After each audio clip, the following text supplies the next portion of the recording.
All right, I guess we live, right? Yeah, all right, Most High in Christ. All right, we live. All right, let's get it. I'm Captain Tazaiwan here tonight, holding down the Brotherhood class. You know what I'm saying? I got Matazia Allah in the building tonight. We're going to go through, do this breakdown. Y'all already know what it is, man. Look, get y'all precepts together. Get your precept book. Get your Bibles out. Don't just sit in class, you understand, and do nothing. Get in here, learn something. Get your questions in, grab your liquor, whatever you got to do, and come right back. We'll be back in a couple seconds, all right? Let's go ahead and play this song by, let me see. Yeah, my damn, what's his name? Okay, now I can't see it. What's the name? Oh, there we go. There we go. All right, here we go. Always up on my own, don't need you all in my zone. Spend so much time alone while I'm riding trap on my chrome. Always up on my own, don't need you all in my zone. Spend so much time alone while I'm riding trap on my chrome. Been out of these streets, nigga trying to eat while the police on family stealing from me. I'm on my phone being to pray, but white Jesus can't save me. Get him away from me. I don't know what to say. So many niggas hating me. Get him away from me. Always up on my own, don't need you all in my zone. Spend so much time alone while I'm riding trap on my chrome. Always up on my own, don't need you all in my zone. Spend so much time alone while I'm riding trap on my chrome. Going sip on my own, don't need you all in my zone. Spend so much time alone while I'm riding around with my chrome. Going sip on my own, don't need you all in my zone. Spend so much time alone while I'm riding around with my chrome. Trying to keep it on the true side, nigga. Laying low to play it cool now, nigga. Ass niggas on the team, I've been known to get the green ever since I was 2'5", nigga. Coop hanging out the roof, nah, nigga. Cause I ain't stunting on them. Put my whole team on so they ain't wantin'. When niggas doing bad, you know that they be hating on you. Get the hoping that you fall, they be waiting on it. Bullshit, get bread from the envy. Best friends get to looking like enemies. When you got it in this bank account empty. Perfect recipe to brittle out of jealousy. Looking from a bird's eye view. Learn from everything I've been through. Told my baby girl, if you ain't spending life with the nigga, never let him put a dick up in you. Cause if a nigga wrong, I'ma check that shit. And when you paper long, never flex that shit. Told my son, when you getting money, never trick it to a bop and flip it over, then invest that shit. Give a lot of game, trying to bless my kids. Gotta keep it real, that's the best shit. Got hitters up in Philly, back in Texas. When I get up on the track, yeah, I wreck shit. Always up on my own, don't need you all in my zone. Spend so much time alone while I'm riding trap on my chrome. Always up on my own, don't need you all in my zone. Spend so much time alone while I'm riding trap on my chrome. Going sip on my own, don't need you all in my zone. Spend so much time alone while I'm riding around with my chrome. Going sip on my own, don't need you all in my zone. Spend so much time alone while I'm riding around with my chrome. Man, that's a hell of a song right there, man. Doggone it. You know what I'm saying? Shout out to everybody, man. Y'all already know what it is, man. Hold on, let me get my bombs out. It's a lot. Let me get my bombs out real quick. All right. So let me just do this real quick. Get my bombs out real quick. Get through. Bomb. Got my horn. Nope, that's not what I want. All right, that's what I want. All right, what's going on? We got Troop in the Hall, you in the building. All right, we got Just Started Paint. What's going on? All right, Marshita, I see you. Mika, Florida. Mika. All right, Mika. You know what I'm saying? And also, man, let's get it, man. Stepper Scene. All right, Stepper. All right, so look, man. All right, so tonight we 240 Stepper Scene. All right, Stepper. All right. Dallas camp. Okay. Mm-hmm. Shout out to everybody, man. You can hear. Let me see if I can make sure. Let me just check the feed real quick, y'all. I want to make sure that y'all can hear me. All right. Come on, sir. You All right, okay, Most High in Christ. All right, so the topic tonight, man, is we're gonna talk about. I mean, tonight is a brotherhood class, right? But also with this brotherhood. All right, Kwayash One, get in here. That's right. All right. So shout out to all the brothers and sisters out there, man. This is the brotherhood class. This is a very important class because it teaches us how to have brotherhood, how to have sisterhood, how to have all those things, right? And that's why we stress it so much. Right. Okay, so tonight I want to go into what a sister called me on the phone today, and she was asking about garments. She was asking about fringes. She was asking about women wearing fringes. She was asking about, the brothers. She was also asking about how the Israelites dressed, you know what I'm saying? Back in the ancient times and different things like that, which is good. I think I'll just hit on it a little bit because what a lot of these fake Israelite groups is doing is they teaching the wrong things. Right. And so what I wanted to do is I wanted to teach the right thing. I wanted to have brotherhood because brotherhood is not telling your brothers and sisters the wrong thing to keep them doing the wrong thing. It's you supposed to teach them the right things. You know what I'm saying? Also, if anybody has any questions or anything like that, get them on. All right, get them on. Oh yeah, all right. So we're gonna get it in right there, right? So all right. So let's get a little bit on it, right? So let's read. Let me see. Let's read Exodus 28:1. Come on. You got it whenever you got it, warrior. And let me know if I'm going too fast, man. I don't want to go too fast. All right. All right. No sweat. Exodus 28:1.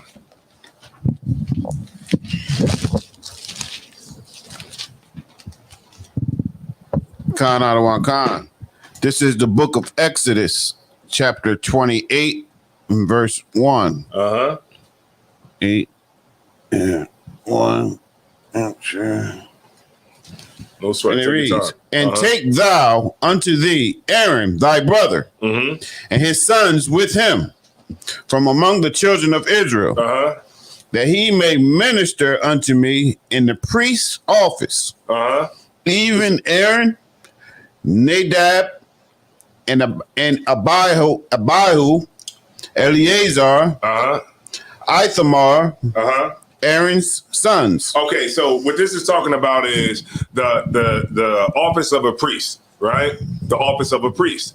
Now, skip me down to verse 4. Verse 4. And these are the garments which they shall make. A breastplate, and an ephod, and a robe, and a broidered coat, a mitre. A mitre. Oh, that's a mitre. Yeah. A mitre. A mitre, and a girdle. And they shall make holy garments for Aaron, thy brother, and his sons, that he may minister unto me in the priest's office. Right. Okay. So now we getting the context on Aaron, and how he would have to in for his office, he had to have the broidered coat, a mitre, a girdle, and then he would have the garments. He would have the breastplate. Now. And then it goes into more specific, like exactly how the garment has to look. And this here, what is this in specific? Why does he have to have this particular? Why does he have to have his garment this particular way?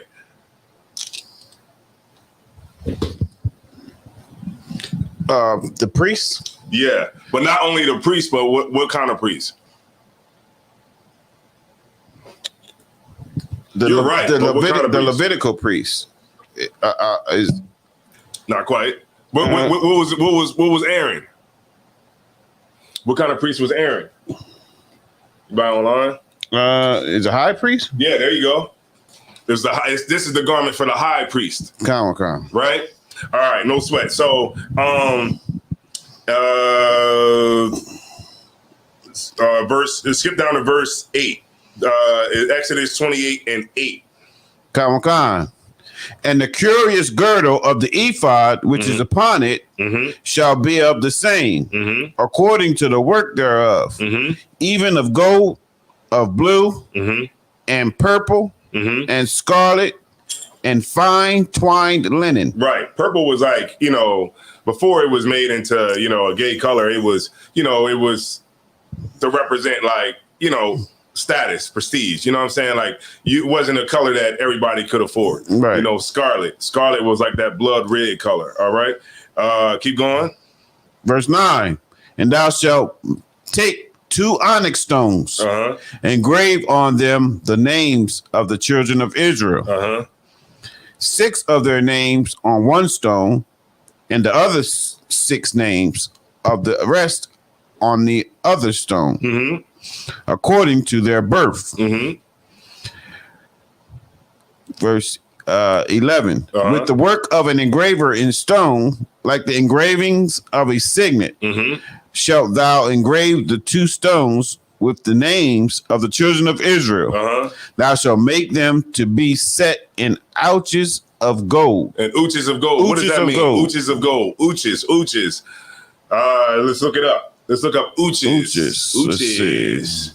All right. Ouches of gold. So you would have the stones, right?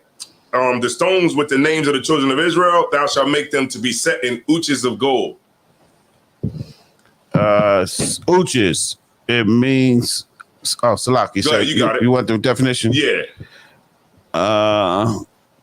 Ouches of gold. Plated or filigree or checkered work of settings for gems. Settings. Now, what's the setting for a gem?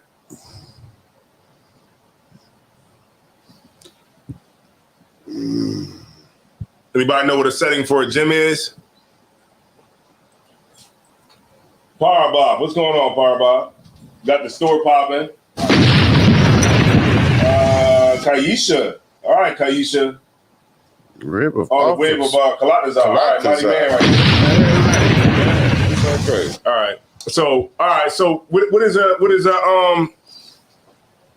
set? Yeah, a set. Is that when you fix the diamond or whatever the precious jewel is in place so that it doesn't move or right? It's like that thing that's like this, and then the stone it'll clamp like that right inside. And it holds the stone. It holds the stone like a diamond ring will have it. You know what I'm saying? Studs. Right. Have it. You know what I'm saying? Like studs. Like, you know what I'm saying? Like you would have a garment with studs on it. You know what I'm saying? And you would have the stones, of course. You know what I'm saying? But, and so like we don't like think about it like how like today we don't like if we was in like rulership, you know what I'm saying, how things would be. Like how the priests would look, how the Israelites would look if we was in a position of power. Right now we're just we just been slaves. So we just, tend to everything how everybody else tends to everything. Like we would be, we represent a representation of the Lord. You know what I'm saying? Like, and it's always been like, it's always been our spirit to have, jewels. It's always been our, like, you know what I'm saying? It's always been our spirit. You know what I'm saying? Right. To have, jewels and to look priestly and different things like that. And it's never been in our spirit as Israel to be uniform, meaning like how like cops dress or these fake Israelite groups dress, right? Where everybody's just the same. That never been the spirit of Israel. Like we've always, like you go to the Passover and you look around, you be like, damn. You know what I'm saying? Like everywhere you look, like you see a sister, like damn, look at that dress. You know what I'm saying? That sister got on. Then you look over here, be like, damn, look at that Mitres that brother got. Then you look over here, be like, damn, that brother got like he might have like a glorious gi. He might have a gi, you know what I'm saying, on. Or, like the pants and the top and everything. You be like, damn, you know what I'm saying? That's dope. These brothers is sharp. That's how Israel was. We always like, put our spirit on things, and we've always had a bright spirit in Israel. You know what I'm saying? Like, like a spirit that always shines. Like it never was in our spirit to just be like uniform, like the damn cops or like a goddamn choir or, you know what I'm saying? Like these fake Israelite groups, like when you go to work, like everybody wears the same uniform. Like our spirit never was like that. And that's why in here in ISUPK, like we don't wear no goddamn uniforms.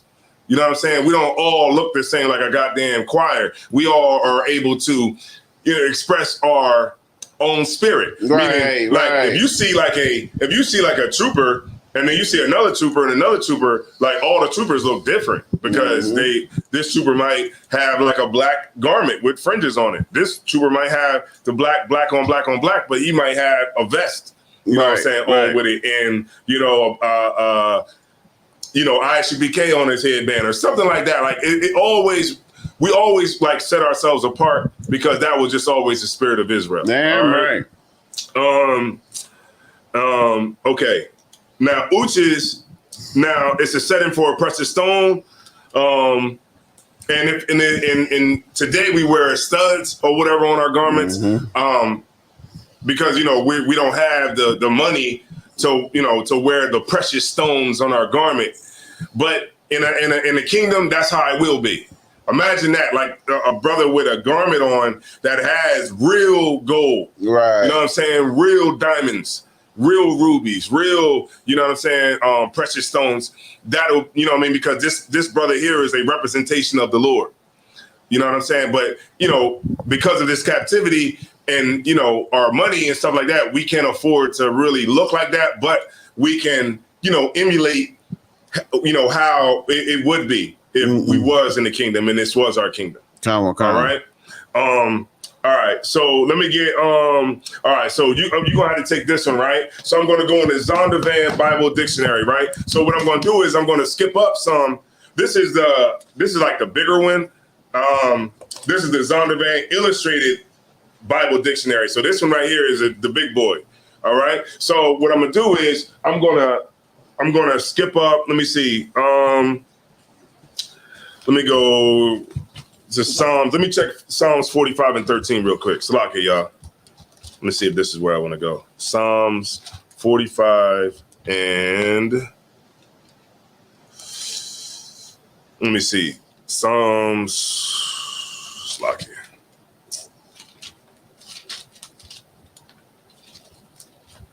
All right, I gotta go back some. All right, Psalms. Yeah, that's probably it. 45 and 13. I think that's it. Let me just look at it real quick. I might just skip Psalms 45 and 13.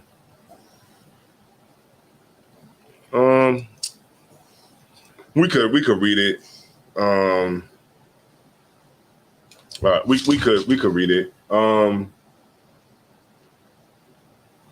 right, if you can read it. Common. This is the book of Psalms, chapter 45, verse 13. The king's daughter is all The king's daughter is all glorious within. Her clothing is of wrought gold. See that? So keep going. Verse 14. Verse 14. She shall be brought unto the king in raiment of needlework. The virgins, her companions that follow her, shall be brought unto thee. Right. So this is, saying like the king's daughter or whatever. This is how, just giving a little bit more insight on how our, clothing would be. You know what I'm saying? If we was in a time where we was ruling and, like it would be like it is going to be when we in the kingdom. All right. So what I want to do is I want to go to the Bible dictionary, right? I want you to look up girdle, right? Because you see that a lot in the scripture, but I don't think you're going to find girdle, because when you go to girdle in the Bible dictionary, the Zondervan Bible dictionary, it's going to say see dress, right? So I'm going to cut the time and I'm going to tell you exactly where it's at. It's on page 373.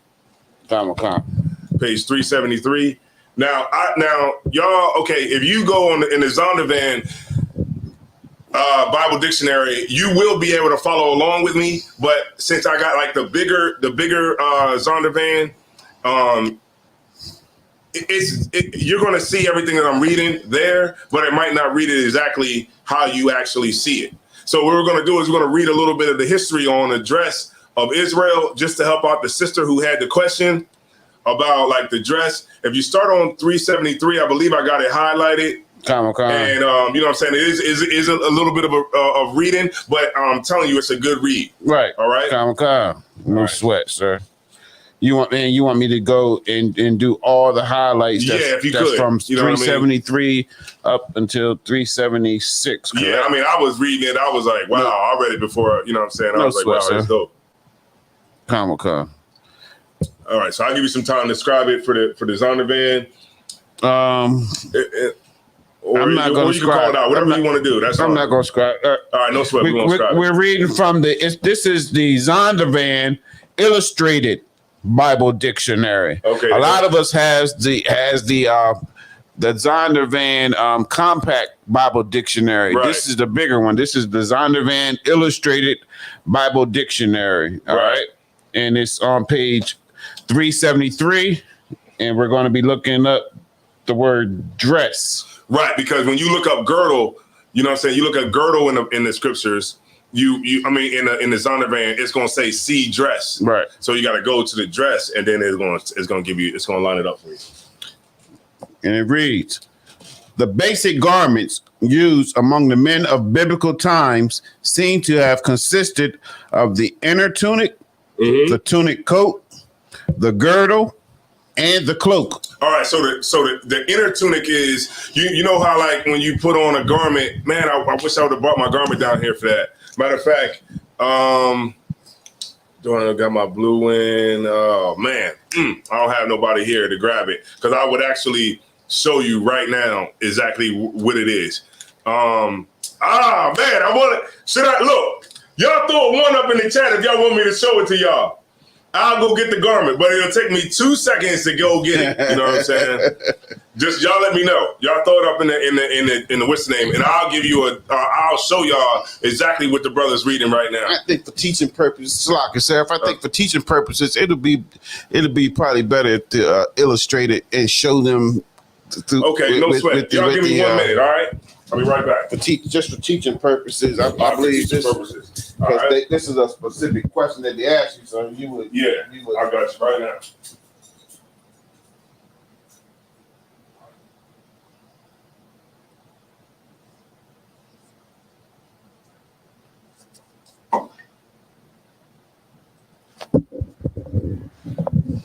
Salaki, y'all bear with us. All right, we got one from Beckless Hebrew Bible Study Academy. Shalom. So he's going to get his garment right now. Then we will be right back with you all in a couple of minutes. Okay.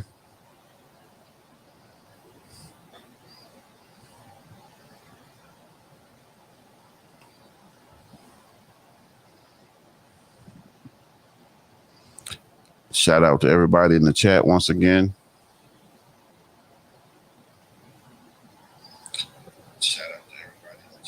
All right, I got it right now. All right, and he's back. All right, let's get it.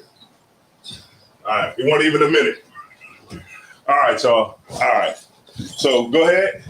All right, we're reading from the Zondervan Illustrated Bible Dictionary, not the Zondervan.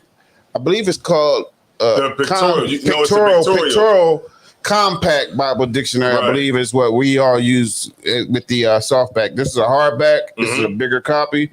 This is page 373. I'm reading under the heading for dress. Okay. And it says the basic garments used among the men of biblical times seem to have consisted of the inner tunic, the tunic coat, the girdle, and the cloak. Okay, so this will be the tunic, right? So this will be the inner tunic, right? If you can move the camera up a little bit, or just maybe just slide it back a little bit, just so brothers would know, can see it. All right. So this will be the inner tunic right here. All right. So it will be like this. You see what I'm saying? Like that was the inner, you know what I'm saying? The inner tunic, right? And then you had the outer, which would be like this. You get my point? And that was, you know what I'm saying, how the men, you know what I'm saying, would dress. You know what I mean? The inner tunic, which would be this part, and then the outer part. But then we also would have the breeze, you know what I'm saying, the breeze on, which would be the undergarment of your garment, so that you would, and then you would have the girdle. The girdle would go right here. That would be your war belt. Your war belt will be right here, across here. It'll be leather, you know what I mean? And then that's how you would have it. Now, Christ had one too, right here, but his was solid gold. All right? So we go ahead, keep going. You can keep going. Uh-huh. All right. Let's leave it on for a minute.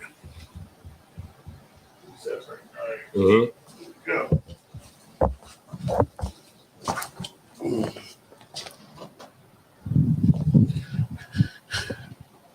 All right. All right. Trooper Nahara, are you Tawab now? You saying you don't see it on page 373.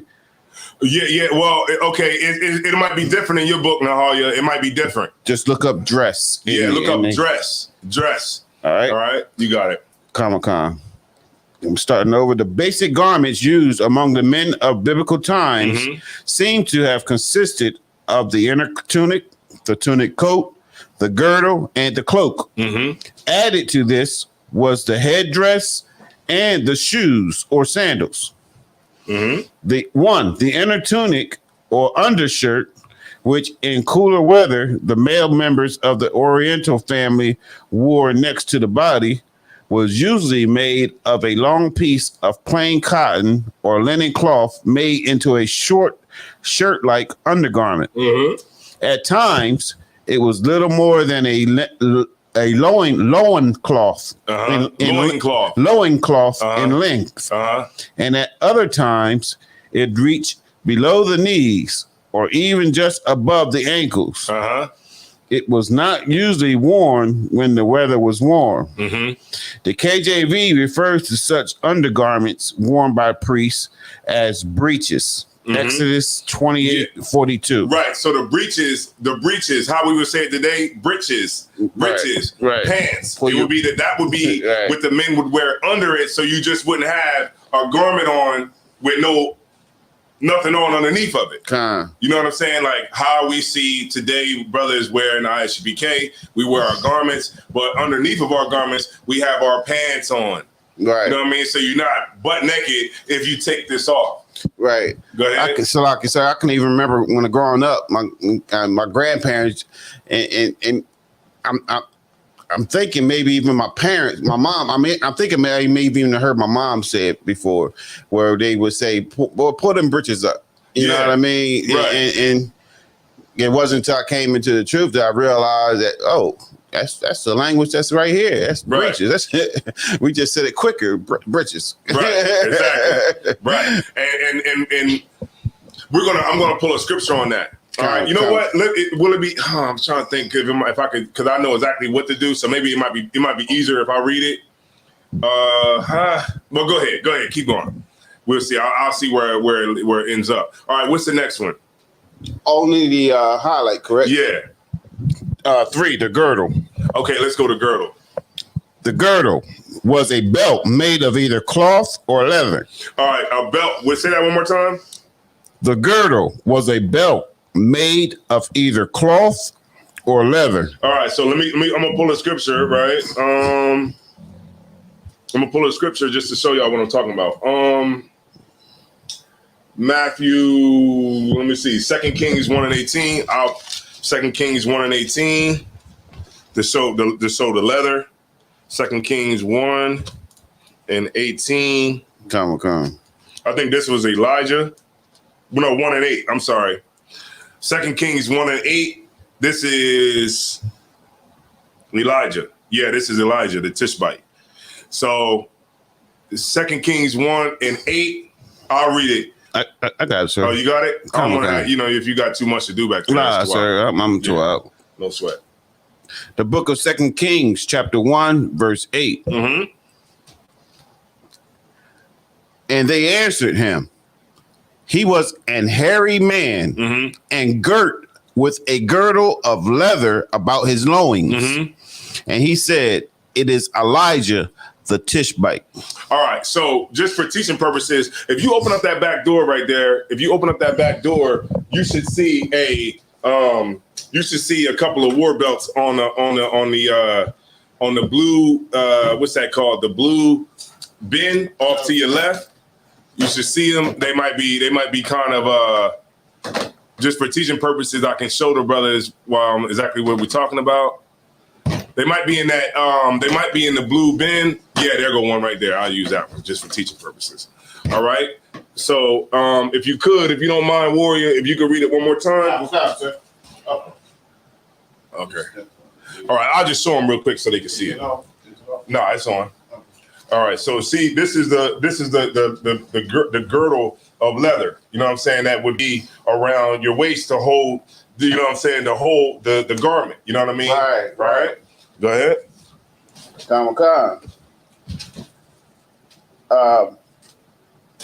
It's 2 Kings 1 and 8. Oh, we understand. Yeah. And they answered him, he was an hairy man and girt with a girdle of leather about his loins. About his loins, right here, his midsection, And he said, it is Elijah the Tishbite. All right, you see that? All right, so we're going to go back to the Zondervan, all right? So you can go back to the Zondervan, if you could, and keep going from girdle. Come. So we're going back to the Zondervan, y'all, all right?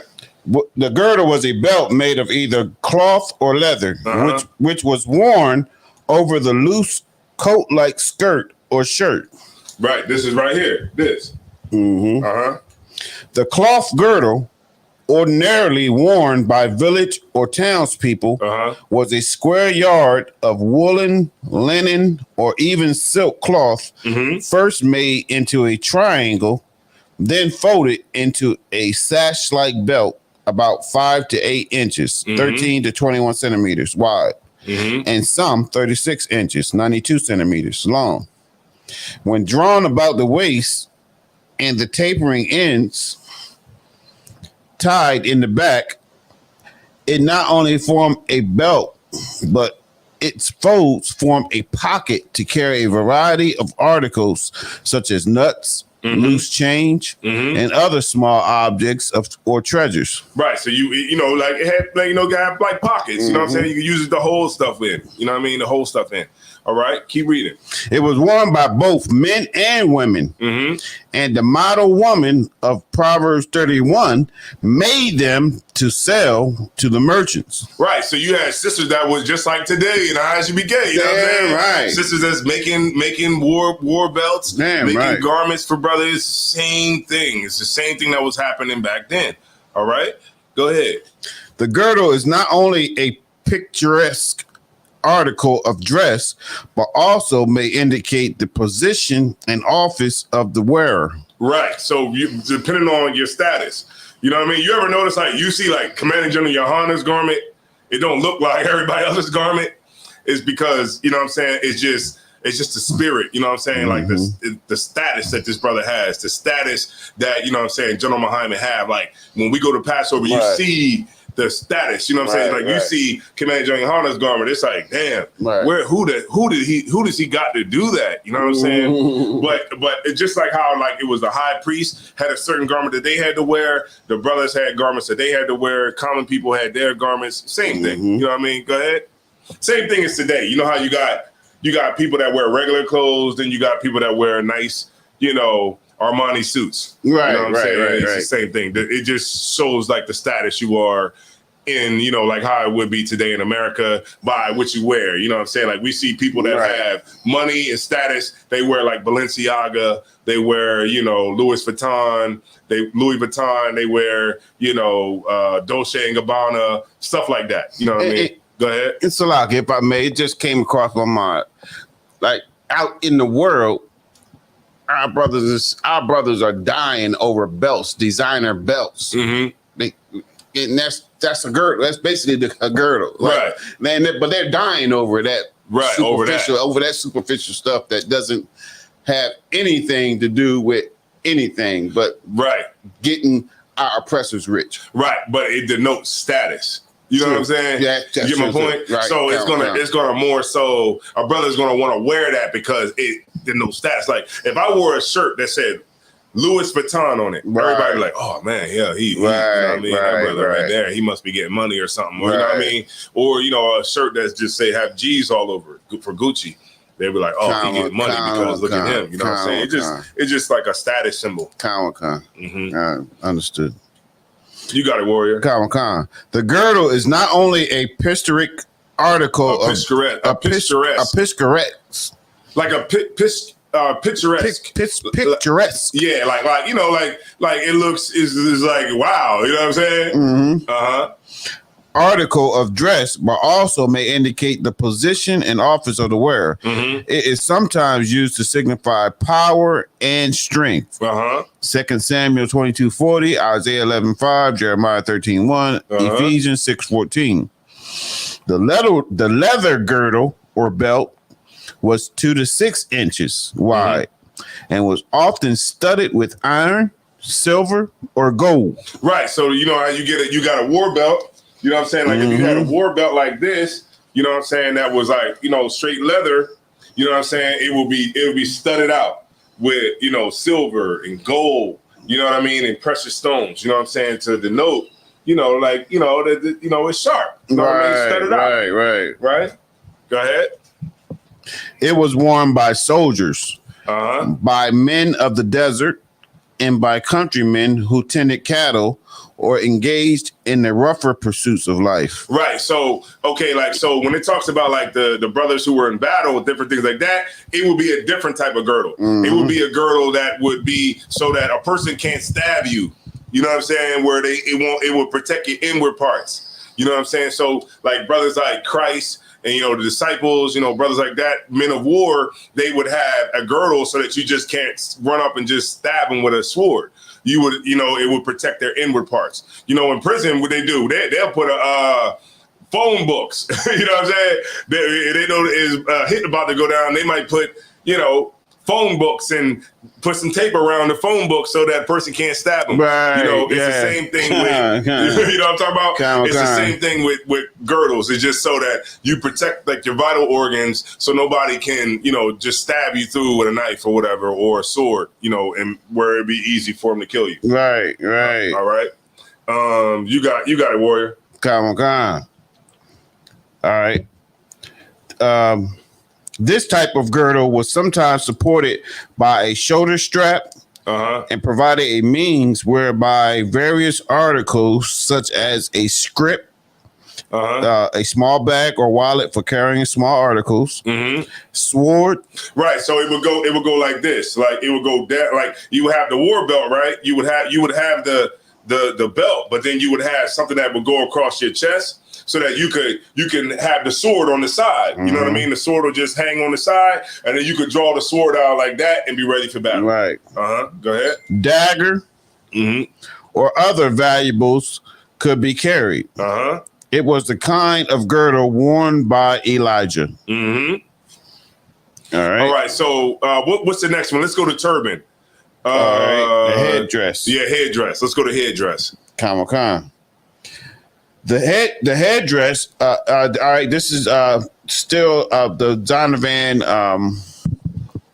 Illustrated Bible Dictionary. This is page 375 now. The headdress. Number 5. The headdress was worn chiefly as a protection against the sun and as a finish to a completed costume. It varied from time to time according to rank, sex, and nationality. In the main, however, there were 3 known types that were worn by the male members of the Hebrew and surrounding nations. The ordinary brimless cotton or woolen cap. You said brimless, right? So what is that? A scully. Yeah. But also what else? A Mitre. I mean, not a Mitre. Tam. Yeah, beret. Like they call them berets today. Like they take all of that from us. Right. You know what I mean? The berets, the scullies, the headpieces, the mitres, everything. Even with the mitres, the Arabs, they call them turbans. You know what I'm saying? Like they took our culture and they bastardized it with their culture. Right. And they got turbans where they got to have their head covered. Right, you know what I'm saying? All day. Right. You know what I mean? That's why they rock the turbans and stuff like that. But it comes directly from our culture, which is the culture of having the mitres with your head uncovered, the crown of your head. The Jewish man, he wears a yarmulke that covers the crown of his head. All right, go ahead. Khan. The ordinary brimless cotton or woolen cap, corresponding somewhat to our skull cap, was sometimes worn by men of poorer circumstances. Right, because brothers, that's all you could afford. You know what I'm saying? Like all you could afford was that if you was poor. Go ahead. Captives are seen wearing these on the Behistun Rock. All right. Mm-hmm. The high priest wore a turban of fine linen. Exodus 28:39. Mm-hmm. Mitre. Right. So that's what the turban, when it said the turban, that's what it was talking about. It was referring to that scripture when it was talking about a mitre. Khan, 28:39. Right. In Exodus, when we were talking about the priest, the high priest Aaron, when it was talking about the mitre. Khan. Right. And also Ezekiel, right? Ezekiel's wife got killed, right? And he had to go out and put behind the tire of his head, the mitre. Khan. Yeah, okay. It was Ezekiel. All right. So was that it on turban or was it more on that? Sir. That was it. Okay, so you can go ahead and go to women. That's what's next. All right, go ahead into the women.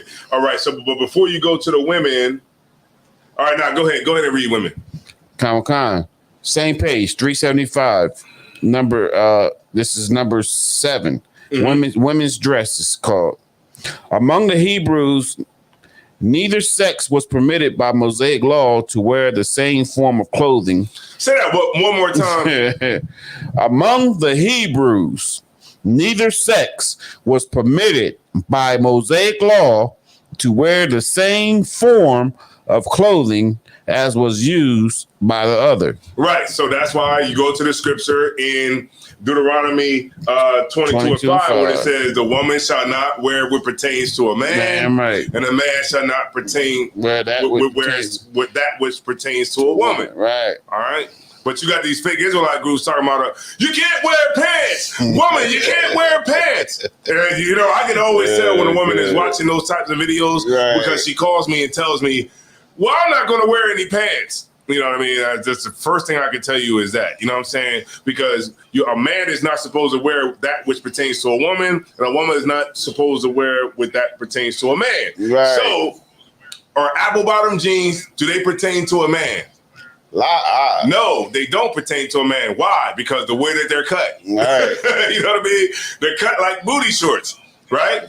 The reason that a man doesn't wear, even when skinny jeans came out, everybody was like, oh man, skinny jeans. Why? Because we knew as men that they pertain to a woman because the way that they were cut. Right. Because they were cut very tight. You know what I'm saying? And we knew that pertained to a woman. So that was a big uproar about skinny jeans amongst men who were straight. You know what I'm saying? So, right. I'm glad you put that part in there about amongst men who were straight because Salaki, but we still found a way to get our behinds into some skinny jeans. Right, exactly. Like it's sad. It's sickening the amount of pressure that this empire puts on you to be effeminate. And that's their whole goal. That's their whole main agenda. That's their whole priority is to effeminize everyone. Because as long as they got an effeminized black, Hispanic, or native man or woman child, then they ain't got to worry about Christ coming back. They can stay on top of us forever. Yeah, because I'm telling you, like, if you want to be in the now, as far as fashion goes, then those jeans ain't gonna be baggy. You know what I'm saying? Like if you want baggy jeans today, you're gonna have to go to Former Mills. You're gonna have to rock Fat Farms. You're gonna have to rock Rockaware, you're gonna have to rock Inichi.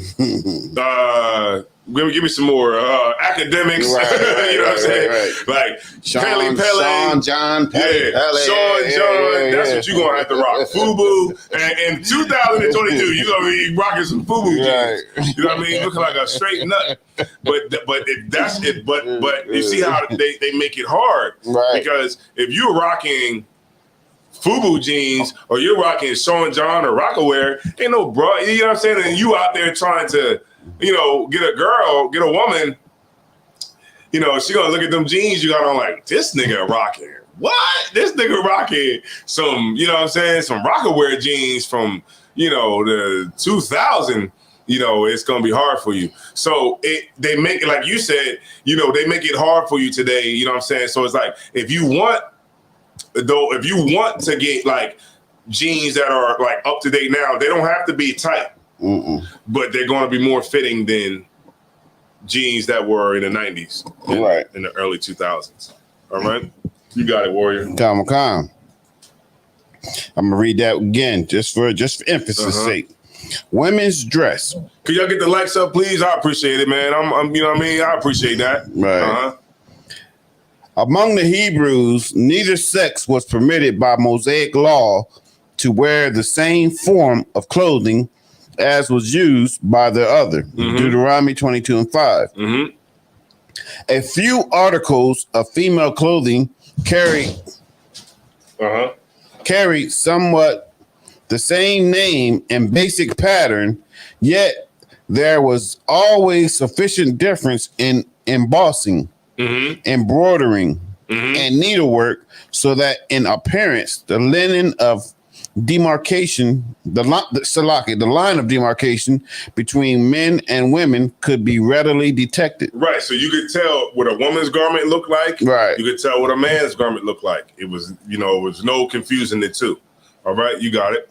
The women wore long garments reaching almost to the feet with a girdle of silk or wool. Right, so the sisters, they would have, the silk or wool. They would have the garments too. I mean, they would have the belts too. You know what I mean, the girdles. But theirs be silk or what? What else? Silk or wool. Many times having all the colors of the rainbow. Often, such a garment would have a fringe hanging from the waist nearly to the ankles. So, like, I've seen dresses like that where I've seen a sister, she was in the world, but I've seen her, she had she had a dress, like imagine a dress, but it had fringes going all the way down to the foot. You know what I'm saying? All the way from her waist, all the way down to her, to the bottom. You know what I mean? Go ahead. All right. The lady's headdress, for example, usually included some kind of kafaya, or cloth for covering the head. Yet the material that was in that covering was of different quality, kind, or color from that worn by the men. Right. So the sisters, they would have, they would have their head, they would have their head covered or whatever, and it would be different. You know how like sometimes, we might have like a bag, or the sisters come through their head, the things that they put on their head, it looks like silk. Right. It looks like, like a nice cloth, right? It would be totally different from what we were. Right. Go ahead. There was a difference between the feminine and the masculine in everything, in all our dress. Right. Even from the colors to the way that it's made, everything you could tell by looking at it if it's for a man or for a woman. Exactly. Right. The water for that. Now I'm upset. Yeah, exactly. Sometimes it's just good to put it just plain like that. Right. All right, you got it, Warrior. Kawaka. Also, it was often pinned over some kind of cap made of stiff material and set with pearls, silver, gold, or spangled ornaments common to that day. So the sisters, they were glorious too. Like, like the sisters look dope. Right. You know what I'm saying? I imagine that probably looks so amazing. You know what I'm saying? To see a sister like that, right? But go ahead. Damn right.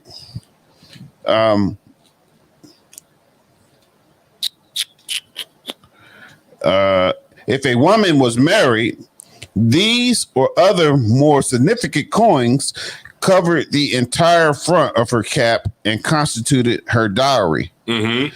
Her undergarments would be made of cotton, linen, or silk, as might befit her wealth or station in life. She would probably wear a long gown with long pointed sleeves. Over this was a small, rather tightly fitted jacket or petticoat. Yeah, like you know how like the sisters wear those little tiny coats. Right. You know, like you ever see like the sisters, they might have like a dress on, but then they might have that little coat. You know what I'm saying? Like I remember at the funeral, my mom had like a little petticoat. She had a dress on, you know, for the funeral, but she had a white coat that was on. Hold on, let me see if I can show the people. I'm gonna show the people right now exactly what I'm talking about. Hold on. I'm gonna show the people exactly what I'm talking about. All right, so this is the photos. Let me go to my photos. Go to my screenshots. Let me go to pictures. So I can, photos.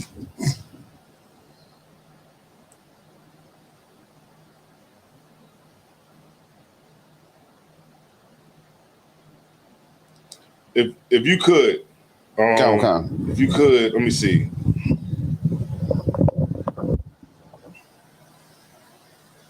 If you could, Mom, let me see. That might be a blurry picture. Let me see. So like y'all for what's in the background of the picture, but I just want to get the point home to y'all.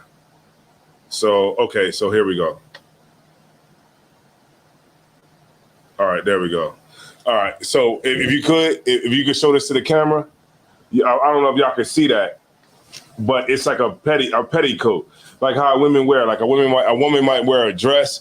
She might wear a dress. What this is talking about, like she might wear a dress, but you see how she has the coat. Like if you can back it up a little bit, back it up just a little bit, yeah, like that, right there.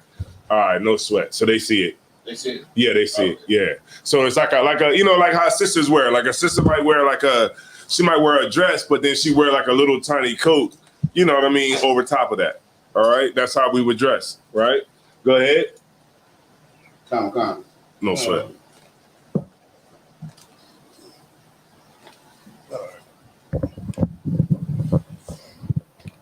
All right.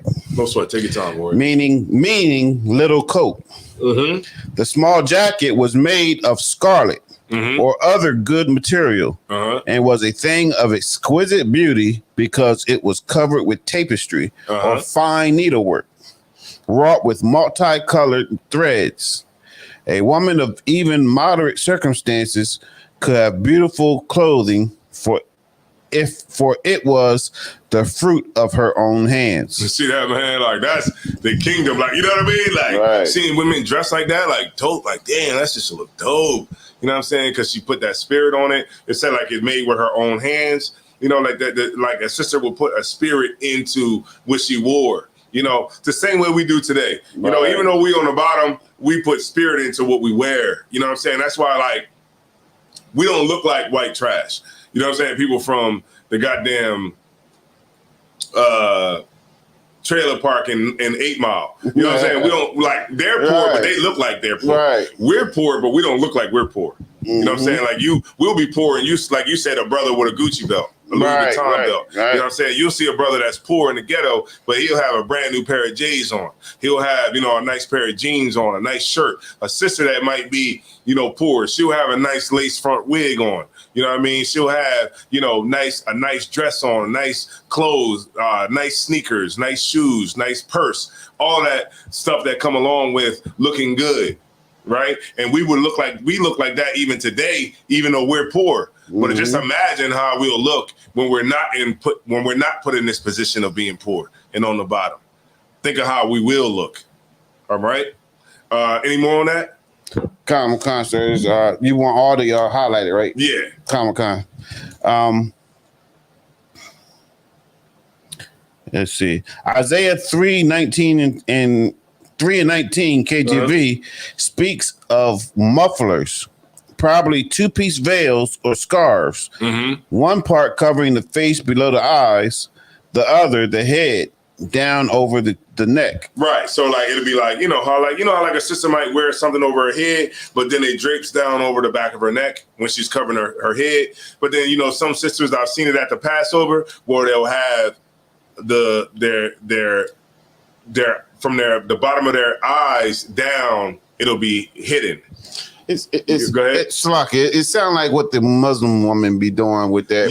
With the hijab, like she'll have it like across her face, right, or something around her head or down. But remember, like the Muslims and stuff like that, like Ishmael and all them, they took the customs and went over, into the Arab world. Of course, that's what he started, but that's what they did. They took and bastardized our culture. You know what I'm saying? And they got the women fully garbed and they can't see their damn face at all. You know what I mean? Like, that's how they was able to bastardize it. Right. All right. Any more on that? Khan. Mm-hmm. Women often added to their adornment by an elaborate braiding of the hair. Well, say that one more time. Women often added to their adornment by an elaborate braiding of the hair. Braiding of the hair, right? Sisters, you know what I'm saying? Right. They add on to that by, getting that hair braided up. Sisters always do that. Get their hair braided up, right? Looking real nice for the brothers, you know what I'm saying? Looking real nice, all that good stuff, right? They adorn themselves with the braided hair too as well. But go ahead. Peter found it necessary to warn Christian women against relying on such adornment to make themselves attractive. Right. Remember, Paul taught that to Timothy too. Remember, he said, not with braided hair. Right. Like today we see a woman that has those things that looks nice with that braided hair, with those nice earrings and those rings and different things like that. And we look at that woman like she's a woman of God. You know what I'm saying? But and Paul warned Timothy against that. You know what I'm saying? The same way Paul did. Mm-hmm. So we don't like people look at Juanita Bynum and they'll think that she's a woman of the Lord because of the way she looks, because she has nice shoes, the way she has nice jewelry and, earrings and necklaces and all those different things. Her hair is done. Her nails is done. And we'll look at that like that's a woman of God. But what Paul taught Timothy was like, let the woman, look at her actions of how she is and determine whether or not she's a godly woman rather than the way that she looks. Right. All right. You got it, warrior. Calm. In the Old Testament, there are a number of references to painting the eyes in order to enhance their beauty. Right. That's makeup. But it is always spoken of as a showy and somewhat vulgar device. Okay, so now, can women wear makeup? Yes. But if you're using makeup as, to, get over on niggas, you know what I'm saying? If you're using it and it's just the spirit of it, you know what I'm saying? Like if you using makeup, you just want to add some makeup, it's fine. There's nothing in the law that says you can't wear makeup. But he's more speaking about the sisters just being evil. Right. The ones that I hate using these little words that the world uses, but trying to use what their mama gave them. You know what I mean? To exact wickedness and a bunch of what you call it, manipulations. Right. You know what I mean? Because that's what they're about. They try to wink at you with their eyes and to manipulate like. And some of that makeup is witchcraft. Right. I be seeing them, they might show the video and the girl might be super ugly, then boom, she'll go like that. And she'll be like a totally different person. Like that's crazy. Because I think it was either Captain Tazariak or Captain Kotazar, one of them. They were just going over the three most powerful things, and the fourth was the truth. Mm-hmm. But women was the most powerful thing because they can bat their eyes at the king and play with the king, take the king's crown and put it on their own head. Yeah. The king won't do nothing because he's smitten by her beauty and because of her looks. And some women are conniving and manipulative and deceitful enough to use that for their own personal gain. Women can definitely do that. I'm trying to tell you, boy. Like, you know what I'm saying? He the king. He didn't send many brothers to their death. Right. And she in there like, let me see how he look. Mm-hmm. Putting it on. And next thing you know, she playing around with you. You know what I'm saying? You got the crown on her head, and she just in the bed, butt naked, and you just loving it all. Right. You know what I mean? But you know that if it was a man who ever did something like that, you would kill him. Right. Women have a bunch of power. Right. A lot of power. Especially in America. All right. You got it, Warrior. Con. It is always spoken of as a showy and somewhat vulgar device. Unworthy. Right. Itara. Right. Absolutely.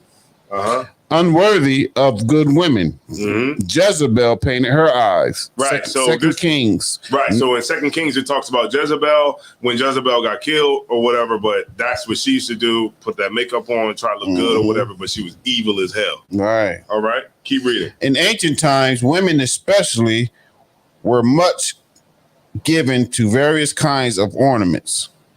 Earrings and nose rings were especially common. Right. I see sisters in the school that have nose rings, have earrings, different things like that. I see it all. On account of their drop-like shape, earrings are called chains. Isaiah 3:19. And pendants.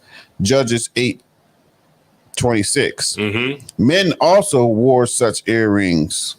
The nose ring or nose jewel made necessary the piercing of the nostrils. That's right. Shout out to Tupac. Rings were worn by both men and women. All ancient Israelites wore signet rings. That's right. The David, King David, right here. I got a signet right here on my pinky. Right there. Right. It got the shield of David right there. A signet. I left mine home. You got one on. You left yours home. It's in the car. It's in the car. So, rings were often worn on the toes, anklets. I ain't wearing no ring on my toe though. I ain't wearing no ring on my toe. Though. Right. Go ahead. But maybe back then it might have been the style. Right. Anklets, spangles on the ankles, bracelets on the arms and wrists. Beginning about bracelets on the arms. Beginning about the 2nd century BC, all male Jews were expected to wear at morning prayers, except on Sabbaths and festivals, 2 phylacteries. One on the forehead called a frontlet, the other on the left arm. They consisted of small leather cases containing 4 passages of scripture from the Old Testament. Yeah, you see Jewish people do that. Right. They try to put the little joint on that, but it's not, that don't mean a damn thing. You know what I'm saying? Right. Like but that's what we would do back in the day. That's it, sir. All right. That's it. Come. All right. So we're going to get back to it, and then I'm going to be off of it real quick, y'all. You know what I'm saying? I'm going to hold y'all too long. Let me go to numbers 15 and 39. Yeah, here we go. The water to you. You know what I'm saying? For reading that. No sweat, sir. You know what I'm saying? Right here. It's the Zondervan Illustrated Bible Dictionary. Fade it, baby. All right. Zondervan Illustrated Bible Dictionary. All right. No sweat. You said numbers? Bossier City, Louisiana. That's how you got to say Louisiana. Louisiana. All right. You said numbers 1539, sir? Yep, you got it. That's the Fringes. Oh, 1538. Yeah, 1538. Okay. Numbers 1538. Numbers 15 and 38. All right. Numbers. I gotta highlight that. The book of Numbers, chapter 15, verse 38. Slacking, my computer acting slow. No sweat. And it reads, "Speak unto the children of Israel and bid them that they make them fringes in the borders of their garments throughout their generations." Right. So you make fringes in the borders of your garments. The end of your t-shirt is not a border. right? A garment is what? A garment like this, right? I'm wearing it right now just for teaching purposes, right? A garment right here, right? It's a outer garment. What is a t-shirt? It's underneath my garment. What is a t-shirt? Anybody? A t-shirt. Somebody in the chat, tell me what a t-shirt is. See, it's under my garment. What is a t-shirt? I'm giving it to you. What's a t-shirt? Right. What's a t-shirt? What's a t-shirt? Somebody. You want me to give it? You want me to I'm say see it? somebody in the chat. Oh, you want somebody in the chat? Yeah. See, I got my garment on. I'm teaching tonight. Somebody in the chat. What's a t-shirt? What's a t-shirt? Right. What's a t? Now my t-shirt is what? See, that's what? What part of clothing is a t-shirt? What part of the clothing is a t-shirt? Is this thing on? Is it on? Okay, there we go. Here we go. They're coming in. Jimmy Remy, underwear. Right, underwear. Chupanahaya, underwear, sir. Uh-huh. Malakathaya? Yeah. Malakathaya? How you pronounce that, sir? Salaka. Malakathaya. Malakathaya. It's undergarment. Prince Judah, is something wrong with fringes on t-shirt? Yes. Here we go. Yes. Here we go. Because a fringes on your t-shirt is a undergarment. You see what I'm saying? It's underwear. It's not a garment. You know what I'm saying? The outer, like this is a outer garment, right? You see a lot of, Israelite groups out there, fake Israelite groups out there that they'll put it on the bottom of their t-shirt, right? Now, that's not the border. A border, if you look up the definition of a border, it's where two places meet, right? So your garment would be like, say, like the border of America is with Mexico is where Mexico and the southern part of America meets, right? The border with Mexico and South America is where the border meets. That's the border, right? The border ain't, the East Coast of America. You get my point? It's where two places meet. So, like, if you was to put garments on a shirt, you can put garments on a shirt because a shirt is a outer garment. Right, and you could put them here in right here because that's where the seams meet. You could put it right here on your arm because that's where the seam meets. Right, you could put them here. Right, you can put them here. Right, but you don't put them on a t-shirt because that's a undergarment. It's not an outer garment. All right, go ahead. And can sisters wear fringes? Yes, sisters can wear fringes. It says, "Speak unto who." The children of Israel. No, just the men of Israel. The children of Israel. Right, so that's the men and women. So yes, sisters, you can wear fringes. Damn right. Right? If you want to wear fringes on your dresses, wear fringes on your dresses. Damn right. If you want to wear them on your jacket, why can you wear them on your jacket? Because it's an outer garment, right? Mm-hmm. You can wear them on your coat because your coat is what? An outer garment. Damn right. You can wear them on your pants. Why? Because your pants is an outer garment. You can't wear fringes on your boxers. You can't wear fringes on your panties. Right. You get my point? Because they're undergarments. Right. A t-shirt is not a outer garment. That is just something that we've came up with lately. Right. You know what I'm saying? Like lately we started wearing them as outer garments, but t-shirts has always been inner undergarments. Right? Come. Right. And then the priests will wear them on a priestly garments, like what I'm wearing right here. A priestly garment, you would wear your fringes, right?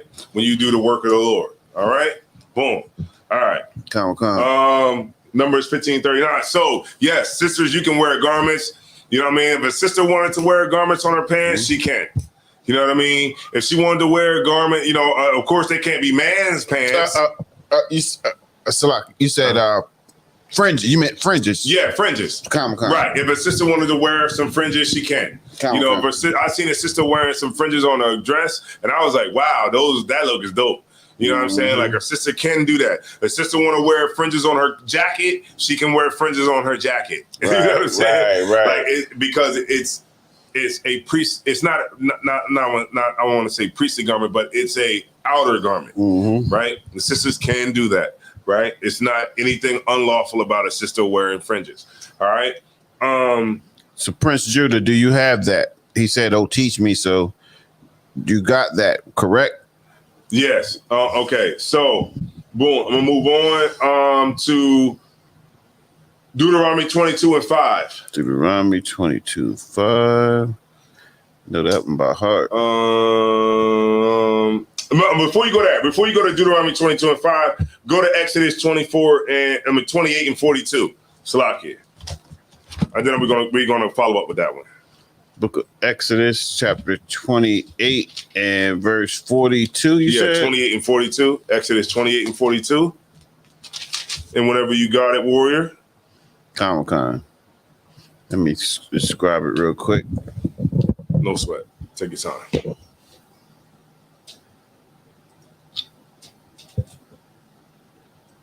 The tabernacles of your Molech, the images, the star of your God, which he made to yourselves. Okay, so the shield of David is not a star. That's what the world ignorantly calls a star. We was reading about it earlier in the scriptures where the men of Israel always wore a signet. You know what I'm saying? Every king that has been in rulership has always had a signet. A signet denotes power and authority, meaning this. Like when you go to, and this is for Shine Lighthouse, when you go to an event or something like that, when they're trying to get a bill changed or they're trying to get a law changed or something like that, you have to sign a signature, right? If you break it down, you're signing your nature.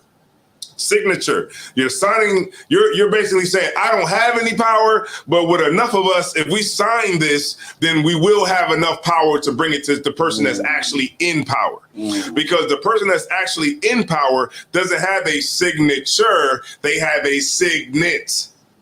Meaning Donald Trump, when he was in power, Joe Biden, that he's in power now, he has a signet, which is a seal of America. Right. So when they say, well, we're trying to sign this petition, you're signing a petition because you're just getting a bunch of people that don't have power. That's basically saying that if enough of us sign this petition, we will have enough power to bring it to somebody who does have power that could actually put through what we're trying to get. Right. So when something comes down from Joe Biden, it is a seal of America. It comes with a seal that says, the United States President, it says President of the United States, POTUS, right? And then it has the signet of the eagle, and that's how you know this is an official document that's coming from the President of the United States, right? Just the same way back then when he was a king. Matter of fact, we don't even got to go back that far. We can go back to slavery.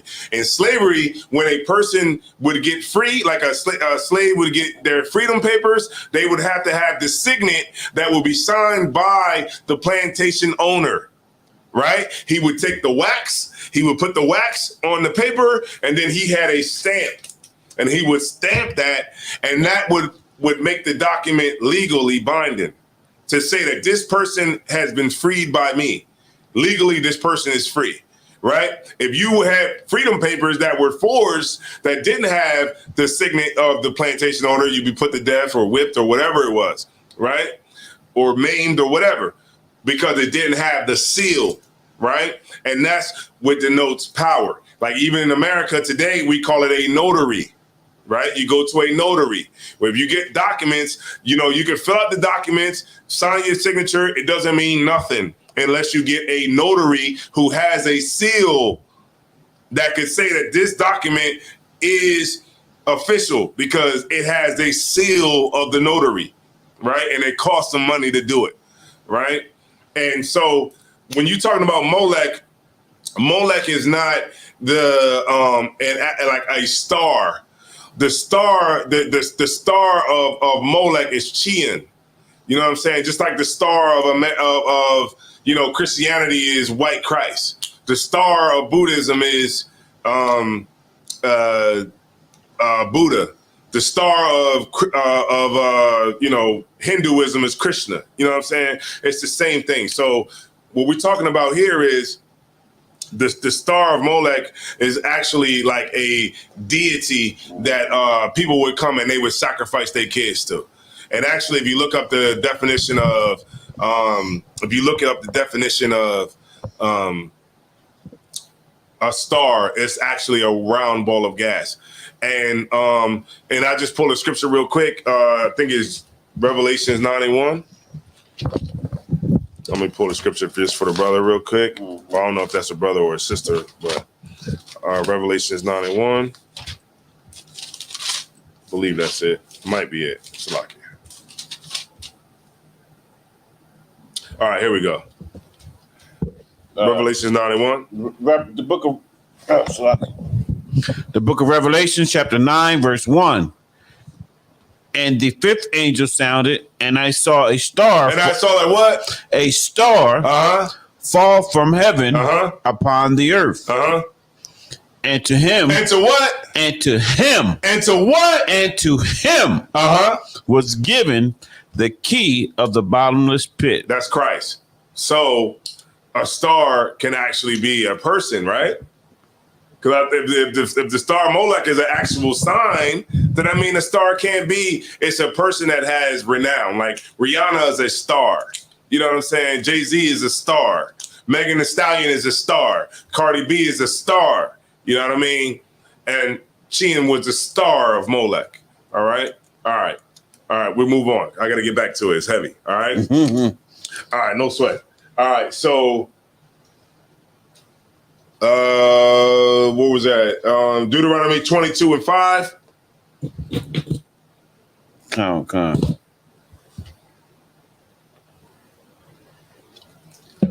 The book of Deuteronomy, chapter 22 and verse 5.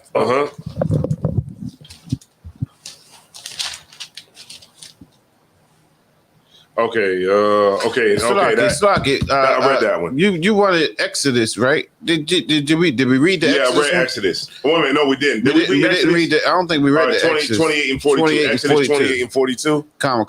Let me get that. Exodus 28 and 42. Okay, Exodus 28 and 42. This is the book of Exodus, chapter 28, verse 42. And it reads, and thou shalt make them linen breeches to cover their nakedness from the loins even unto the thighs they shall reach. Right. So this is underneath of your garments. Right. So this is why, this is just, to help the sister out. What she was asking about is that, under the garments, you would have the breeches, right? Which is like how we would say today, breeches, right? Pants. The pants that were under the garment, the outer garment, and that's what the men would wear. All right. They would go down to your knees. They would go down to your, past your knee or whatever. No hoochie daddies. No hoochie daddy shorts. All right. So it would go down. So how like some brothers, they might wear like high boots. Brothers might wear the boots that are real high. Pants come down past their knees. That covers everything up. So if a brother was to take his garment off, he has himself covered, so he's not naked under the damn garment. All right. Preaching officer of war. What's going on, war? All right. No sweat. All right. So we could drop that, and let's go to let's answer some of the questions that brothers been saying. Did you want Deuteronomy 22:5 first? Yeah. I think that one, right? What the one where we said a man shall not wear what pertains to a woman? We quoted it. All right, let's go ahead and read it. But we quoted it pretty exact. Oh, we quoted it good? Yeah, we quoted it exact. All right, so a man shouldn't wear what pertains to a woman, but a woman shouldn't wear to a man. It, sir. Does that mean that woman can wear dresses? Can wear pants? Yes, a woman can wear pants. Does that mean she just has to wear dresses? No. Right? Because apple bottom jeans don't pertain to a man. And, jeans that a man has does not pertain to a woman. Now, we see transvestites today wearing what pertains to a woman, right? You wouldn't wear apple bottom jeans. Why? Because they pertain to a woman. You know what I'm saying? You know that they for a woman. So if a straight man, you know that you wouldn't wear no apple bottom jeans because they pertain to a woman. Go ahead. So breeches is boxers. No, breeches ain't boxers. Let's look it up.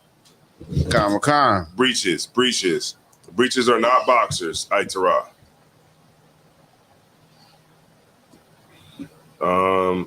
Breeches. I'll look it up right now. Breeches definition. Definition is breeches, short trousers fastened just below the knee. Now, chiefly worn for riding a horse, or as part of ceremonial dress. Right? Mm-hmm. Trousers. Breeches cover a person's posterior. The word breech has come to refer to the part of a. Breeches are also short trousers that extend to or below the knee. But when speaking informally, breeches is a term that may refer to any trousers. Right? So it's the pants. So like if you was wearing it would come, to your knee or below your knee. Right. But like for me, below the knee. You know what I'm saying? I need something below the knee. Right, you know what I mean? Right. And then I would wear a boot. And like you see how brothers might wear those boots that are like high. You know what I mean? It'll cover up your nakedness. So underneath of your garment, you would have that on. You wouldn't have just your naked body in boxers. I mean, how would that even look today? If I, you know what I mean? If I had this garment on and I just had boxers on underneath of the garment, that would look crazy. You know what I mean? We had pants that would go under the garment. Right. All right. All right. No sweat. Go ahead. You wanted to say something? Deuteronomy 22:5. 22 and no, not 22 and 5. 22 and 11. Just kill this real quick. Come, sir. Book of Deuteronomy, chapter 22, verse 11. I don't know why I got hiccups all of a sudden. Salaki, I'm scribing, sir. No sweat. Take your time. No, take your time. Sometimes, sometimes it's good to slow down. You know what I'm saying? Because I know sometimes I watch like brothers' videos and in the school, and I'll be having to like pause. Right. I can find this stuff. You know what I'm saying? So taking your time to, it's totally fine. That'll help the brothers out in the sisters that's watching. All right. The book of Deuteronomy, chapter 22, verse 11. Thou shalt not wear a garment of diverse sorts, as of woolen and linen together. You know what? Everybody gets jacked up on this. Fingers and like groups get jacked up on this. Right. They get jacked up so much on this. All right, y'all put it in the chat. What does this mean to you? All right, what does it mean to you? All right. Thou shalt not wear a garment of diverse sorts, as of woolen and linen together. Why is the Lord saying this? Because I know what everybody. I know brothers has been watching the fake Israelite groups, and they've been like, man, see, I've seen even white people come up, see, look at that. I bet that garment you got on has diverse colors on it. I mean, diverse linen and wool and all that. Let me check the tag. Yeah, let me check the tag. I bet they got diverse wool and linen. Right? What does it mean?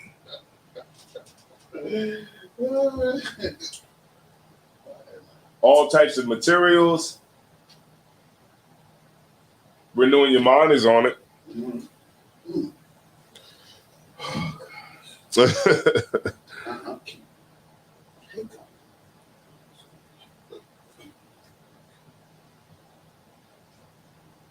She's on it.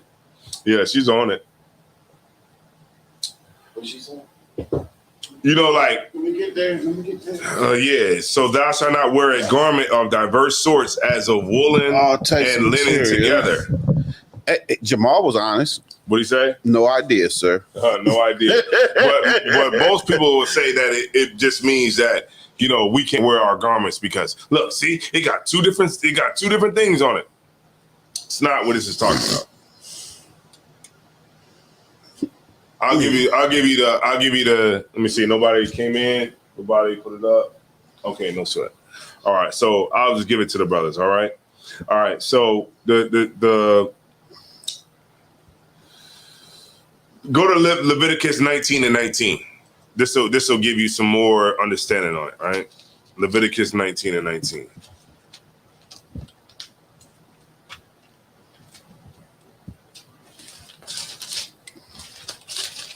In the law.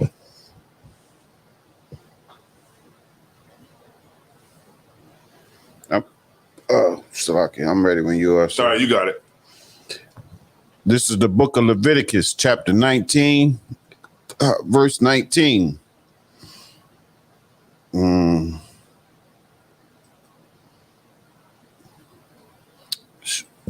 Salaki.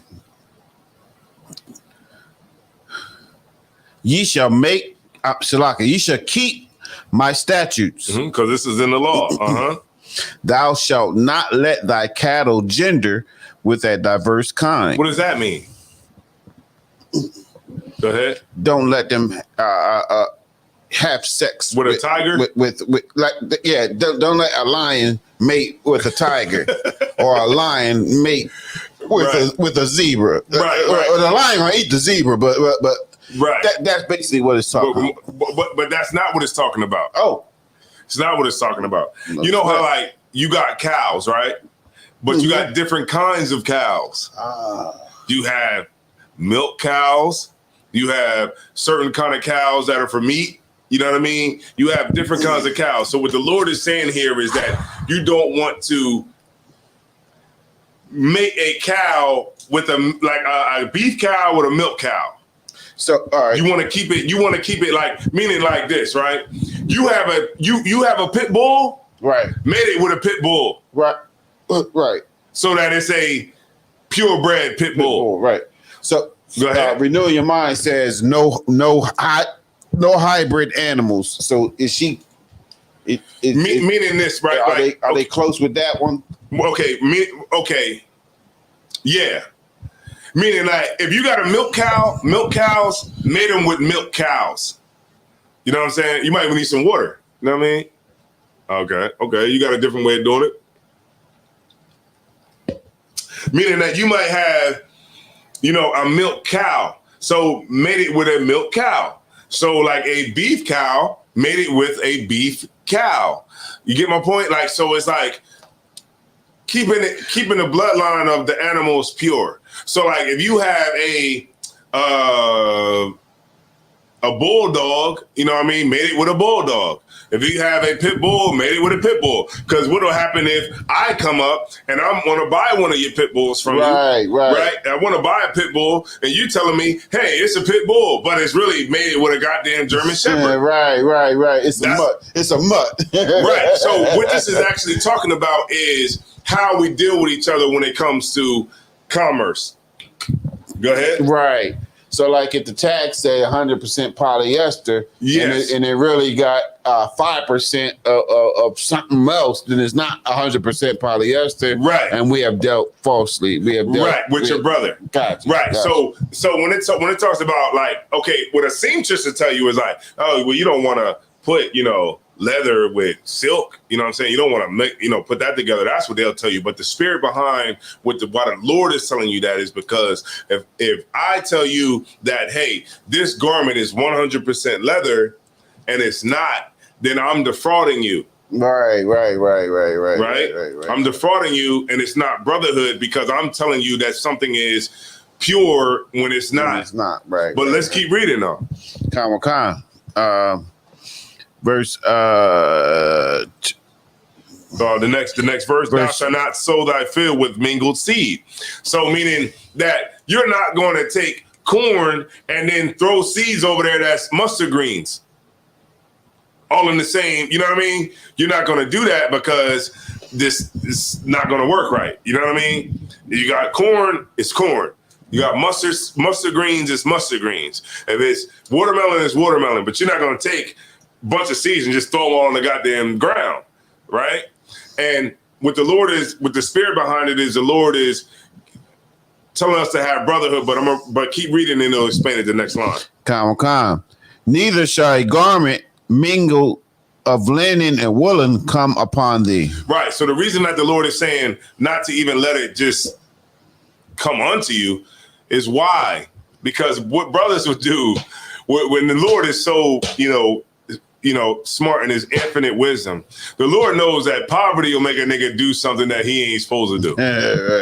So the Lord is like, poverty will make a nigga sell you something that ain't really what it's supposed to be because he's trying to make some money, because he's trying to get some money because he's poor. Right. So the Lord said, don't even have it in your house, because what'll happen if you have a suit that's mingled with wool and linen? You might sell it to a brother. You might sell it to a brother if time get hard. The Lord, like, look, I'm gonna put you in captivity. I'm gonna put you in, where the other people are going to be the head and you're going to be the tail. That might make a brother want to actually sell that damn garment. Because a brother that's like, what? That's 100% leather, man. I'll give you $2,000 for that.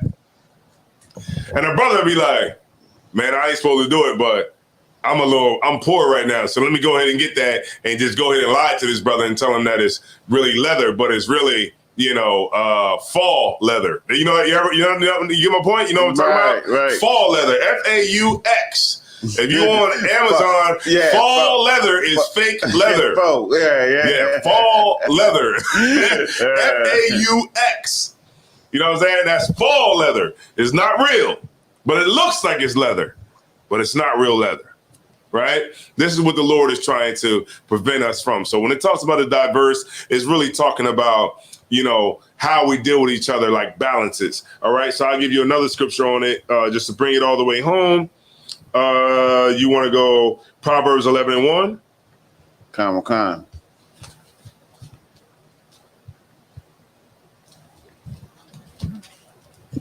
I bring this out all the time. Proverbs 11:1. 11:1, right? Uh-huh.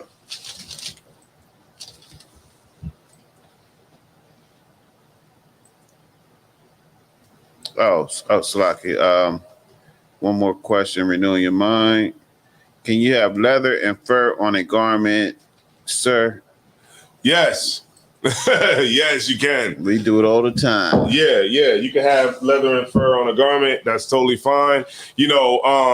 What like a seamstress will tell you is like, Wayne, you might not want to have silk, and you might have that's what this is talking about. Is the spirit behind this law is not talking about you can't mix garments, you can't mix fabrics. That's not what this is talking about.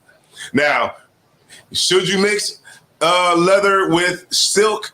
Maybe it might not be the best idea, because it might not be a good thing. The needles might not be right. You know what I mean? It might just look like a crazy garment that just don't be right because it's silk and damn leather, right? But the spirit behind it is how we deal with each other. That's what the spirit is behind when he's talking about this law. All right. We're going to read 11:1 and then Proverbs 20:10. The book of Proverbs, chapter 11, verse 1. Mm-hmm. A false balance is abomination to the Lord. Right, a false balance. How you deal with your brothers, you know what I'm saying? How you deal with your sisters. If you tell your brothers, hey, these pit bulls are purebred pit bulls, a brother that's coming to buy that pit bull from you is looking at it like, okay, this pit bull is purebred. Right. So I'm going to pay this brother $5,000 for this pit bull puppy. But if it's not real and you got it made it with a damn, a wiener dog or a German Shepherd, then that's a false balance. Right. If you weigh, it's like weighing it out. You know what I'm saying?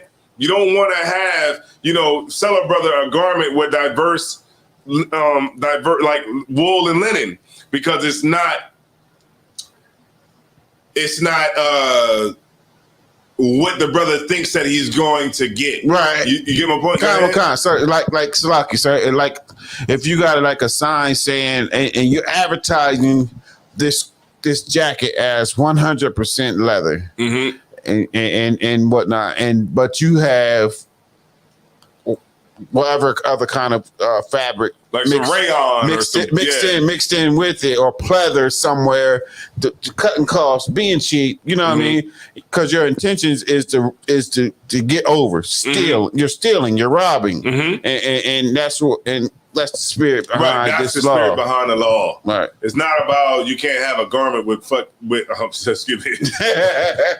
You can't have a garment. Excuse my language, but you can't have a garment. It's not talking about you can't have a garment with different different fabrics on it. It's just talking about how you deal with your brother, like when he's coming to get it, or you're trying to sell it, or different things like that. Right. You want to make sure that a brother get what you're saying that he's getting, or a sister's getting what she says that she's getting.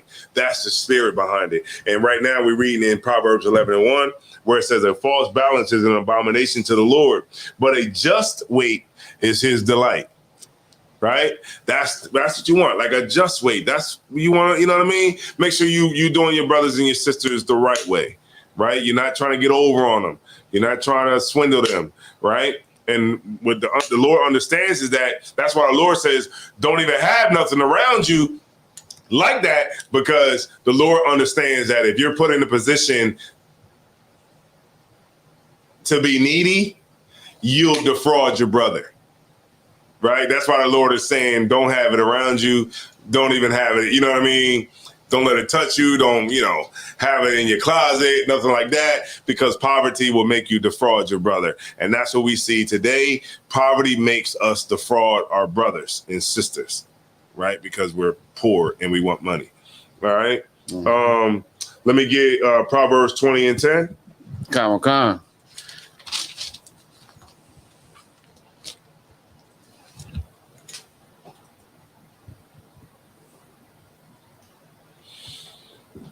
Man, y'all gotta stop watching these damn videos, man.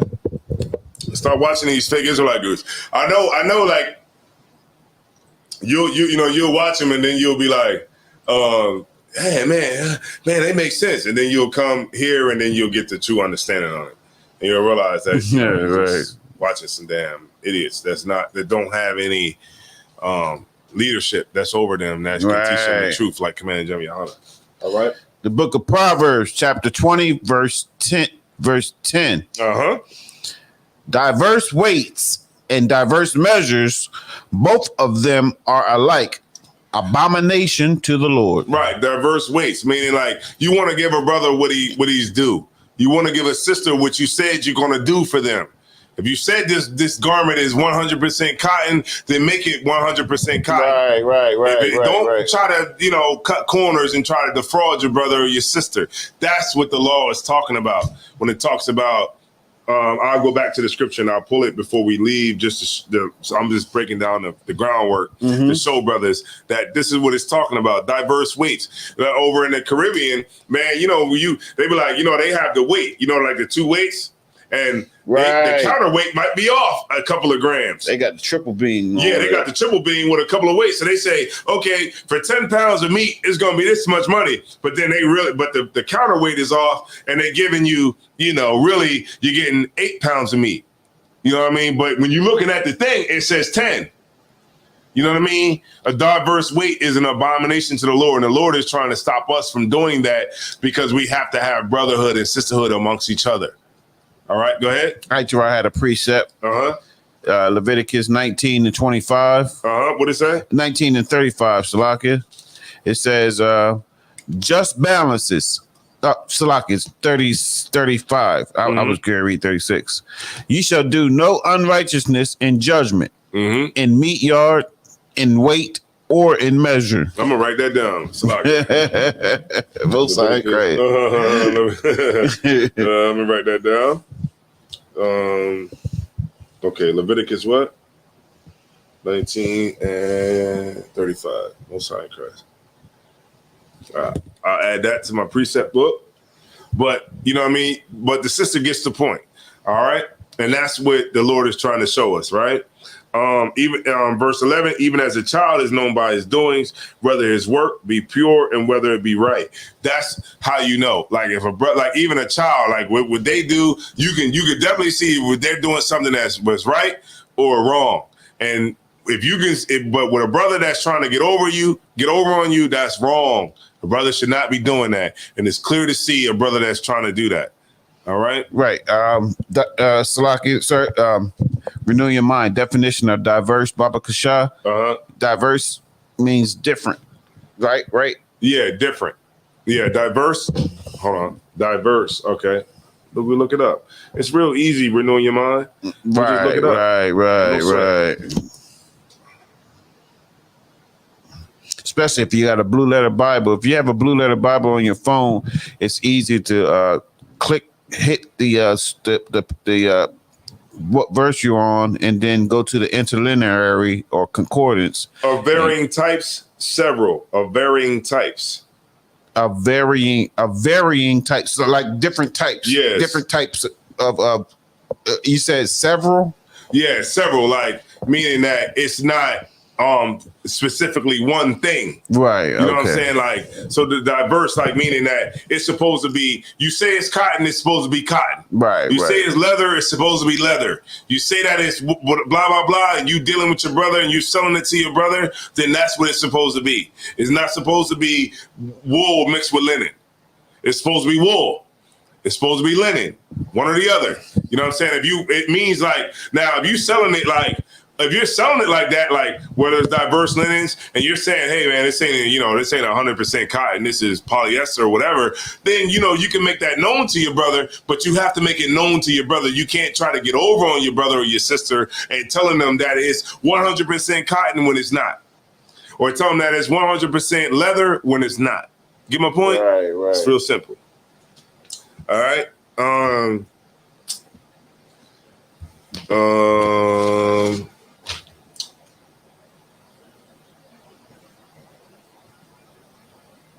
Solomon 1 and 10, Song of Solomon 1 and 10, and I'll end it off with that. Psalms, Salaki, Psalms, what was Song that? of Solomon 1 and 10. Oh, Song of Solomon. Yeah, Salaki. Song of Solomon 1 and 10. I'll end it off with that. I want to thank y'all for tuning in tonight. Y'all have been a wonderful crowd. Wonderful bunch of brothers and sisters that tuned in tonight. Salaki. Mm-hmm. 1 and 10? Yeah, Song of Solomon 1 and 10.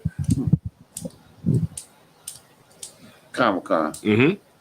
This is the book of Song of Solomon, chapter 1, verse 10. Uh-huh. Thy cheeks are comely with rows of jewels. That's another thing that we used to do, man. You know what I'm saying? Like we rocked them. Remember with the Queen of Sheba, she came to Solomon and was like, man, the brother who was working for Solomon looked like he was a damn king. And that's how it will be when we get our kingdom. You know what I'm saying? Like when we get our kingdom, that's how we gonna be lit. You know what I mean? The sisters are gonna be lit the way we talked about through this whole damn class. You know what I'm saying? That's right. Brotherhood. Once we have brotherhood, we can get that. Once we have sisterhood, we can get that. It won't be no more struggling amongst us, man.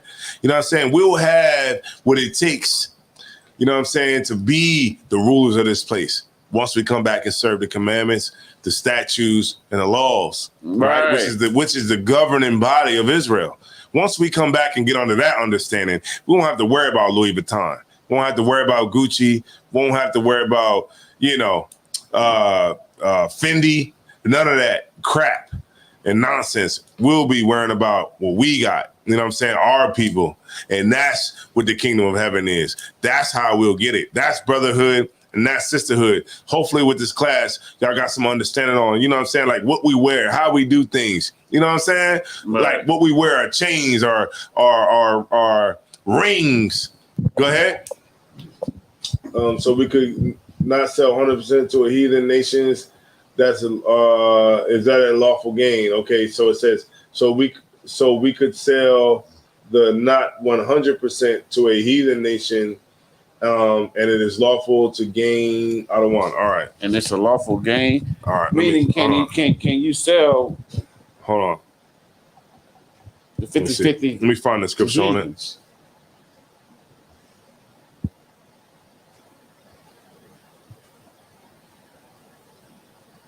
Hold on 1 second. That's a good question.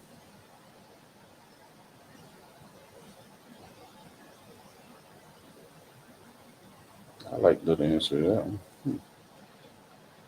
Because I would think we shouldn't be doing it at all, right? Amongst each other. Just amongst each other. Okay. the one scripture the brother okay. Okay, let me get the brother scripture. Deuteronomy 14:21.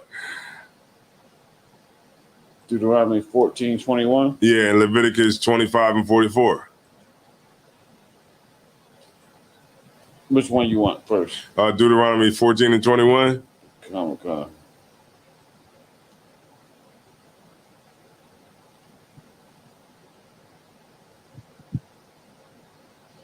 Deuteronomy chapter 14, verse 21. That's a famous number. Isaiah 14:21. Book of Deuteronomy, chapter 14, verse 21.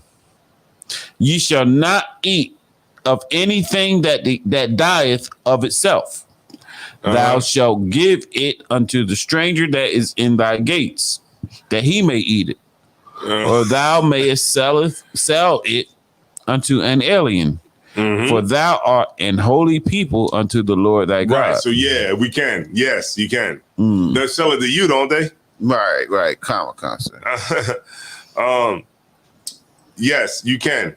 You know what I mean? Like, it's commerce. You're like, if an animal dies of itself, I can't sell it to my brother, but yeah, I can sell it to a heathen. You know what I mean? They you think that they selling us 100% pure leather? Right. No, they're not. Because why? Because you're not their people. Right. They can do it to you, but they're not going to do it to each other. Right. They know how to deal with each other, so they're not going to do it to them. Go ahead. So like, and even with and just bringing to mind, even with usury and all of that, we can charge interest to them, but we can't charge it to our own people. Exactly. So, right. Yeah.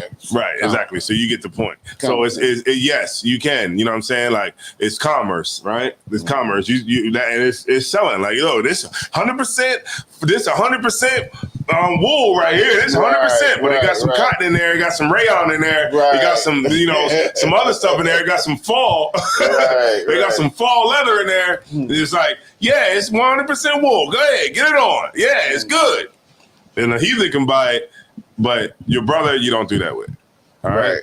Same thing with usury. Same thing with if an animal dies of itself. They're like, you sure this animal did, how was it killed? Yeah, man, this animal is, we kill it the way we killed all the other animals. So you get my point? Right. You can do it to a heathen, but you can't do it to your brother. All right. You can't sell your brother an animal that dieth of itself. All right. But you can sell it to a heathen. All right. Because we are the rulers of this place. And we don't understand that because we've been the slaves for so damn long. We don't understand that. But, the Spirit of the Lord will get better and we'll get more, at understanding who we are. The sisters understanding who they are. You know what I mean? That's why brotherhood is so important. Right. So I'm going to end the class. If y'all got anything else, man, just hit me up. I'll be here on Thursday. Hit me up. And bring your questions to class on Thursday. We'll get it on like that. And I'm gonna turn the class over to Precinct Officer Mataji Allah. I'm sorry, Craig.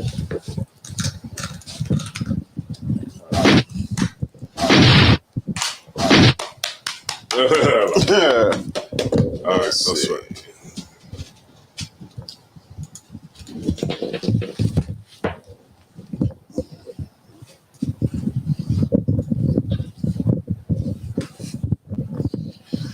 All right, ISUPK security announcements. Rules for new brothers and sisters. When a new brother or sister comes into the school, they are off limits for 6 months. They are to be saluted only. They are here to learn and shut themselves of the world. If they need transportation, teacher will arrange it. After 6 months, if a brother or sister has an interest in a particular person, they are to seek counsel from the heads. Tithes, which is a commandment. Numbers 18:21, Malachi 3:8-10, means 10th in Hebrew, Ma'ashara. 10% of every penny of any increase the Lord gives you. Priest funds, free will offering for the priest. It's not mandatory. It's whatever amount you like to donate. Also, whatever size bottle you like to donate, it will be more than welcome. We have plenty of space, so you don't have to feel like, okay, since we got some, you don't need to bring it. We can store it. All right? Right. Upcoming holy convocations. We have the memorial of blowing the trumpets is in September 25th. That's on a Sunday. Place is to be determined. We don't know yet whether we're going to be up here in Wilmington or down in Smyrna at 202 North DuPont Boulevard. All right. So be on the lookout for us to tell you where that location will be. All right. We have the it's not a high holy day, but it's the Midwest Fire Weekend coming up July 21st through the 24th. We have the cookout in New York coming up in August.